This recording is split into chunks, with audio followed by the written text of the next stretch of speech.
बिस्मिल्लाहिर्रहमानिर्रहीम। अरशद लोधी काम ਦੀਆਂ ਗੱਲਾਂ ਨਾਲ ਹਾਜ਼ਰ ਖਿਦਮਤ ਹੈ। ਕੀ ਹਾਲ ਜੇ? ਠੀਕ ਠਾਕ ਹੋ? ਖਰੀਅਤ ਨਾਲ ਹੋ? तो दोस्तों ਤੁਹਾਨੂੰ ਅੱਜ ਇੱਕ ਬੜੀ ਪਿਆਰੀ ਤੇ ਸਬਕ ਅਮੋਜ਼ ਗੱਲ ਸੁਣਾਉਣ ਲੱਗਾ। ਜੰਗਲ ਦੇ ਵਿੱਚ ਬਾਦਸ਼ਾਹਤ ਤੁਹਾਨੂੰ ਪਤਾ ਸ਼ੇਰ ਦੀ ਹੈ। ਸ਼ੇਰ ਨੇ ਦੇਖਿਆ ਕਿ ਇੱਕ ਬੱਕਰੀ ਜਿਹੜੀ ਹੈ ਉਹ ਜਨਾਬ ਉਹਨੂੰ ਨਜ਼ਰ ਆਈ। ਸ਼ੇਰ ਦੌੜ ਕੇ ਬੱਕਰੀ ਦੇ ਕੋਲ ਗਿਆ ਤੇ ਬੱਕਰੀ ਨੂੰ ਖਾਣ ਲੱਗਾ ਤੇ ਬੱਕਰੀ ਨੇ ਕਿਹਾ, ਬਾਦਸ਼ਾਹ ਸਲਾਮਤ ਇੱਕ ਗੱਲ ਸੁਣ ਲਵੋ, ਫਿਰ ਚਾਹੇ ਮੈਨੂੰ ਖਾ ਲੈਣਾ। ਉਹਨੇ ਕਿਹਾ, ਹਾਂ ਦੱਸ ਕੀ ਕਹਿਣੀ ਹੈ। ਉਹਨੇ ਕਿਹਾ, ਬਾਦਸ਼ਾਹ ਸਲਾਮਤ ਬੱਚੇ ਜਿਹੜੇ ਨੇ ਸ਼ੇਰ ਦੇ ਉਹ ਭੁੱਖੇ ਨੇ ਤੇ ਮੈਂ ਇਸ ਜੂਹ ਦੇ ਵਿੱਚ ਸਿਰਫ ਉਹਨਾਂ ਨੂੰ ਦੁੱਧ ਪਿਲਾਉਣ ਵਾਸਤੇ ਆਈ ਹਾਂ, ਕਿਉਂਕਿ ਉਹਨਾਂ ਦੀ ਮਾਂ ਮਰ ਗਈ ਹੈ ਤੇ ਬੱਚੇ ਜਿਹੜੇ ਨੇ ਭੁੱਖੇ ਜ਼ਾਹਰ ਰਹਿ ਕੇ ਮਰ ਜਾਣਗੇ ਤੇ ਮੈਨੂੰ ਸਿਰਫ ਥੋੜ੍ਹੀ ਜਿਹੀ ਮੋਹਲਤ ਦੇ ਦਿਓ। 10-15 ਦਿਨ ਤੱਕ ਉਹ ਬੱਚੇ ਚੱਲਣ ਫਿਰਨ ਦੇ ਕਾਬਲ ਹੋ ਜਾਣਗੇ ਤੇ ਫਿਰ ਮੈਨੂੰ ਖਾ ਲਿਆ ਜੇ, ਮੈਂ ਹਾਜ਼ਰ ਹਾਂ। ਬਾਦਸ਼ਾਹ ਨੇ ਸੋਚਿਆ ਕਿ ਮੋਹਲਤ ਵੀ ਮੰਗ ਰਹੀ ਹੈ ਤੇ ਮੇਰੇ ਬੱਚਿਆਂ ਦੀ ਜ਼ਿੰਦਗੀ ਵਾਸਤੇ ਹੀ ਮੰਗ ਰਹੀ ਹੈ ਤੇ ਬਾਦਸ਼ਾਹ ਨੂੰ ਉਹਦੇ 'ਤੇ ਬੜਾ ਤਰਸ ਆਇਆ ਤੇ ਬਾਦਸ਼ਾਹ ਨੇ ਫੌਰੀ ਤੌਰ 'ਤੇ ਉਸ ਜਿਹੜੀ ਬੱਕਰੀ ਸੀ ਉਹਦੇ ਵਾਸਤੇ ਐਲਾਨ ਕੀਤਾ ਪੂਰੇ ਜੰਗਲ ਦੇ ਵਿੱਚ ਵੀ ਕੋਈ ਸ਼ੇਰ ਇਸ ਬੱਕਰੀ ਵੱਲ ਅੱਖ ਪੁੱਟ ਕੇ ਨਾ ਦੇਖੇ। ਖੈਰ ਉਸ ਬੱਕਰੀ ਨੇ ਉਹ ਬੱਚਿਆਂ ਨੂੰ ਮਹੀਨਾ, 1.5 ਮਹੀਨਾ, 2 ਮਹੀਨੇ ਦੁੱਧ ਪਿਲਾਇਆ। ਬੱਚੇ ਜਿਸ ਵੇਲੇ ਚੱਲਣ ਫਿਰਨ ਦੇ ਕਾਬਲ ਹੋ ਗਏ ਤੇ ਉਹਨਾਂ ਦਾ ਦੋਸਤਾਨਾ ਹੋ ਗਿਆ, ਮਾਹੌਲ ਬਣ ਗਿਆ ਉਹਨਾਂ ਦਾ, ਕਿਉਂਕਿ ਉਹਨਾਂ ਨੂੰ ਪਤਾ ਸੀ ਕਿ ਸਾਡੇ 'ਤੇ ਇਹਨੇ ਬੜਾ ਵੱਡਾ ਅਹਿਸਾਨ ਕੀਤਾ, ਸਾਡੀ ਜ਼ਿੰਦਗੀ ਬਚਾਈ। ਉਹਨਾਂ ਬੱਚਿਆਂ ਨੂੰ ਵੀ ਤਾਂ ਪਤਾ ਸੀ ਨਾ ਜੀ, ਤੇ ਸ਼ੇਰ ਨੂੰ ਵੀ ਪਤਾ ਸੀ। ਇੱਕ ਦਿਨ ਅਕਾਬ ਆਪਣੀ ਪ੍ਰਵਾਜ਼ ਕਰ ਰਿਹਾ ਸੀ, ਉਹਨੇ ਦੇਖਿਆ ਥੱਲੇ ਬੱਕਰੀ ਜਿਹੜੀ ਹੈ ਉਹ ਚਰ ਰਹੀ ਹੈ ਤੇ ਸ਼ੇਰ ਜਿਹੜੇ ਨੇ ਉਹ 4 ਬੱਚੇ ਔਰ ਉਹ ਸ਼ੇਰ ਜਿਹੜਾ ਉਹ ਜਨਾਬ ਉਹਨੂੰ ਹਿਫਾਜ਼ਤ ਉਹਦੀ ਕਰ ਰਹੇ ਨੇ, ਉਹਦੇ ਗਿਰਦੋ ਨਵਾਜ਼ ਜਨਾਬ ਉਹ ਘੁੰਮ ਰਹੇ ਨੇ। ਉਹ ਸਾਰਾ ਸੀਨ ਦੇਖ ਕੇ ਉਹ ਜਿਹੜਾ ਅਕਾਬ ਸੀ ਉਹ ਬੜਾ ਪਰੇਸ਼ਾਨ ਹੋਇਆ ਕਿ ਇਹ ਕੀ ਮਾਜਰਾ ਹੈ। ਇਹ ਇੱਕ ਬੱਕਰੀ ਔਰ ਇਹ ਸ਼ੇਰ ਦੇ ਬੱਚੇ ਔਰ ਇਹ ਸ਼ੇਰ ਇਹ ਇਹਦੀ ਹਿਫਾਜ਼ਤ ਕਰ ਰਹੇ ਨੇ, ਔਰ ਜਿਸ ਵੇਲੇ ਉਹ ਬੱਕਰੀ ਜਾਣ ਲੱਗਦੀ ਹੈ ਉਹ ਬਕਾਇਦਾ ਜਨਾਬ ਉਹ ਬੱਚੇ ਔਰ ਉਹ ਸ਼ੇਰ ਜਨਾਬ ਸਿਰ ਝੁਕਾ ਕੇ ਉਹਨੂੰ ਜਨਾਬ ਅਲਵਿਦਾ ਕਰਦੇ ਨੇ।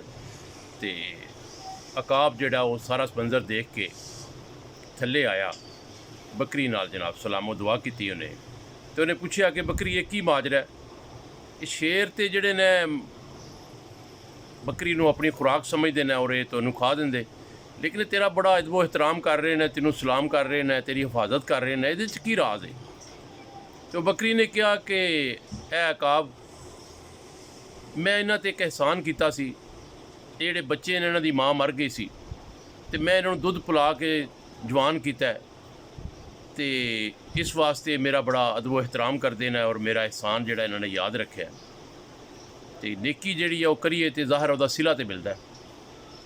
ਉਹ ਅਕਾਬ ਜਿਹੜਾ ਸੀ ਉਹ ਬੜਾ ਉਹਦੇ ਦਿਮਾਗ 'ਚ ਇੱਕ ਚੀਜ਼ ਬਹਿ ਗਈ ਕਿ ਯਾਰ ਨੇਕੀ ਕਰੀਏ ਤੇ ਉਹਦਾ ਸਿਲਾ ਮਿਲਦਾ। ਉਹ ਉੱਡ ਰਿਹਾ ਸੀ, ਬਰਸਾਤ ਦਾ ਮੌਸਮ ਸੀ, ਉਹਨੇ ਵੇਖਿਆ ਕਿ ਚੂਹਾ ਪਾਣੀ ਦੇ ਵਿੱਚ ਡੁਬਕੀਆਂ ਪਿਆ ਖਾਏ।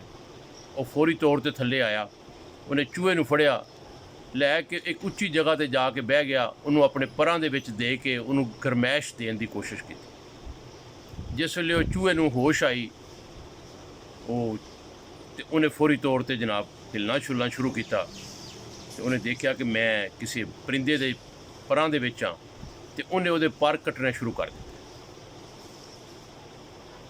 ਉਹ ਜਿਸ ਵੇਲੇ ਉਹਦੇ ਪਰ ਕੱਟ ਦਿੱਤੇ, ਉੱਧਰੋਂ ਅਕਾਬ ਨੇ ਸੋਚਿਆ ਕਿ ਯਾਰ ਮੈਂ ਇਹ ਬੰਦਾ ਜਿਹੜਾ ਹੈ, ਮਤਲਬ ਜਿਹੜਾ ਚੂਹਾ ਹੈ ਜਿਹੜਾ ਇਹਨੂੰ ਹੋਸ਼ ਆ ਗਈ ਹੈ ਤੇ ਮੈਂ ਇਹਦੇ ਵਾਸਤੇ ਕੋਈ ਖੁਰਾਕ ਦਾ ਬੰਦੋਬਸਤ ਕਰਾਂ ਤੇ ਇਹਨੂੰ ਕੋਈ ਖੁਰਾਕ ਦੇਵਾਂ। ਤੇ ਜਿਸ ਵੇਲੇ ਉਹ ਅਕਾਬ ਨੇ ਉੱਡਣਾ ਸ਼ੁਰੂ ਕੀਤਾ ਤੇ ਉਹ ਸਿਰ ਭਰਨੇ ਥੱਲੇ ਡਿੱਗਿਆ, ਗਹਿਰਾਈ ਚਲਾ ਗਿਆ, ਕਿਉਂਕਿ ਉਹਦੇ ਪਰ 'ਤੇ ਕੱਟ ਦਿੱਤੇ ਸਨ। ਜਿਸ ਵੇਲੇ ਉਹਨੇ ਪ੍ਰਵਾਸ ਕਰਨ ਦੀ ਕੋਸ਼ਿਸ਼ ਕੀਤੀ ਤੇ ਉਹ ਪਰ ਨਾ ਹੋਣ ਦੀ ਵਜ੍ਹਾ ਤੋਂ ਗਿਰ ਗਿਆ। 2-4 ਮਹੀਨੇ ਇਸੇ ਤਰ੍ਹਾਂ ਉਹ ਪਰੇਸ਼ਾਨ ਕੀੜੇ ਮਕੌੜੇ ਖਾ ਕੇ ਉਹਨੇ ਆਪਣਾ ਵਕਤ ਗੁਜ਼ਾਰਿਆ। ਜਿਸ ਵੇਲੇ ਉਹਦੇ ਪਰ ਦੁਬਾਰਾ ਉੱਗੇ ਉਹ ਉੱਡਿਆ ਤੇ ਸਿੱਧਾ ਬੱਕਰੀ ਵੱਲ ਗਿਆ ਤੇ ਬੱਕਰੀ ਨੂੰ ਜਾ ਕੇ ਦੱਸਿਆ ਆਪਣਾ ਮਾਜਰਾ ਕਿ ਇਸ ਤਰ੍ਹਾਂ ਮੈਂ ਇੱਕ ਚੂਹੇ ਨੂੰ ਇਸ ਤਰ੍ਹਾਂ ਗਰਮੈਸ਼ ਦੇਣ ਦੀ ਕੋਸ਼ਿਸ਼ ਕੀਤੀ, ਉਹਦੀ ਜ਼ਿੰਦਗੀ ਬਚਾਈ ਤੇ ਉਹਨੇ ਮੇਰੇ ਨਾਲ ਇਹ ਸਲੂਕ ਕੀਤਾ। ਤੂੰ ਤਾਂ ਕਹਿੰਦੀ ਸਾਂ ਕਿ ਨੇਕੀ ਕਰੀਏ ਤੇ ਉਹਦਾ ਸਿਲਾ ਮਿਲਦਾ ਤੇ ਮੈਨੂੰ ਤੇ ਉਲਟੀ ਜਿਹੀ ਸਜ਼ਾ ਮਿਲੀ ਹੈ ਕਿ ਮੈਂ 3 ਮਹੀਨੇ ਜਨਾਬ ਜ਼ਰੀਰੋ ਖੁਆਰ ਹੋਇਆ। ਉਹ ਬੱਕਰੀ ਨੇ ਕਿਹਾ, ਹੈ ਅਕਾਬ, ਨੇਕੀ ਵੀ ਸ਼ੇਰ 'ਤੇ ਕਰੀਦੀ ਹੈ, ਕਿਸੇ ਚੂਹੇ 'ਤੇ ਨਹੀਂ ਕਰੀਦੀ ਹੁੰਦੀ। ਕੰਮ ਜ਼ਰਫ 'ਤੇ ਜਦੋਂ ਤੁਸੀਂ ਨੇਕੀ ਕਰੋਗੇ ਤੇ ਉਹ ਤੁਹਾਨੂੰ ਉਹਦਾ ਸਿਲਾ ਇਸ ਤਰ੍ਹਾਂ ਹੀ ਦੇਗਾ। ਦੋਸਤੋ, ਗੱਲ ਕਰਨ ਦਾ ਮਤਲਬ ਇਹ ਸੀ कि नेकी करनी बनती है, लेकिन बंदा एक बंदा देख के बनती है। इसे नस्ली बंदे ते नेकी करोगे, वो तुहानू आने वाली नस्लों तुहाड़ियां जिहड़ियां ने उन्होंने याद करेगा कि हाँ यार फलां बंदे ने मेरे ते नेकी की सी। ते बद नस्ले ते नेकी करोगे तो वो तुहानू उल्टी उहदी सज़ा देवेगा। जिस तरह कि हज़रत अली दा कौल है कि जिस पे नेकी करो उसके शर से महफूज रहो।